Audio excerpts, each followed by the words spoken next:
Bonjour à toi spectateur ou abonné qui a choisi de cliquer sur cette vidéo de choix standard pour la rencontre France-Croatie qui se déroulera donc lundi dans le Grand Stade de France à 20h45 qui sera diffusé sur TF1 sans faire plus de publicité. Donc oui, je l'ai dit dans l'intro, la France se positionne à toute dernière place du tableau avec 3 rencontres jouées.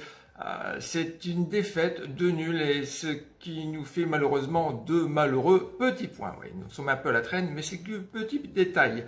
Notre opposant du jour sera tout simplement la Croatie qui, elle, est juste devant nous avec 4 petits points, avec une victoire, un nul et une défaite. J'ai du mal à croire que c'est tout de même la France qui a remporté cette dernière Ligue des Nations. Et juste pour rappel, c'est le Danemark qui est tout simplement le leader de notre groupe avec 6 points, suivi des Autrichiens avec 4 points, comme les Croates. Donc au point, rien n'est perdu. La France, avec une petite victoire, pourrait se replacer un peu plus sereinement pour la suite des opérations qui se déroulera au mois de septembre. Ah oui, alors on peut se satisfaire des commentaires des commentateurs que la France marque à chaque rencontre, mais il faut qu'on arrête de se contenter de ça. Je ne vois pas franchement les joueurs se déchirer pour chaque rencontre. Ensuite, on peut comprendre qu'il y a des ajustements avec des blessures. Alors, l'absence du chef d'orchestre français, Deschamps, lors de la seconde rencontre, suite malheureusement au décès de son papa. Cela dit, la France est toujours dans un groupe à sa portée. D'ailleurs, si vous regardez les codes des bookmakers, la France est donnée vainqueur pour cette rencontre à la cote de 1,50, le nul à 4,10 et la victoire des Croates à 6,35.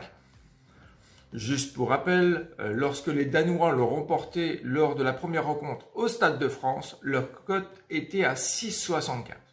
Et vous avez pu voir que les Croates ont créé la surprise en l'emportant contre les Danois sur le score de 1-0 lors de la 3e journée dans le Parken Stadium de Copenhague, grâce à un joli but de Pasalic. Les Croates ont tout simplement été plus réalistes avec une meilleure finition que de l'équipe de Kasper Ujman. Ce qui fait tout de même la belle affaire de la France, sinon ça serait bien compliqué pour la suite des opérations.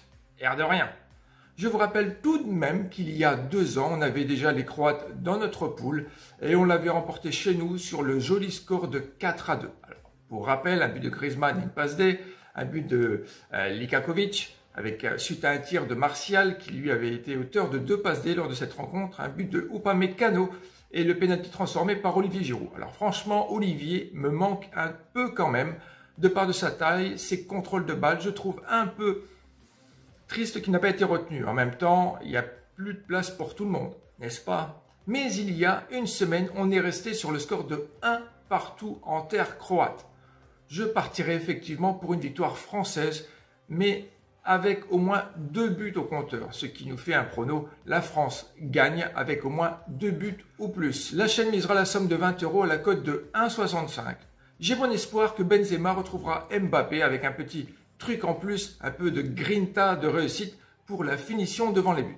Merci d'avoir regardé cette vidéo. Jusqu'ici, je t'invite à laisser un commentaire pour dire effectivement ce que tu penses de ce type de contenu, du prono, et de partager également ton point de vue ici. Et puis également cliquez sur la petite vidéo avec le format en décalé pour voir quel serait celui que tu as préféré dans le style, la façon d'être, etc., etc., etc. D'ici là, je vous souhaite de passer un excellent week-end, un très bon début de semaine. Bonne fête à tous les papas du monde. Prenez soin de vous et de vos proches. Bye!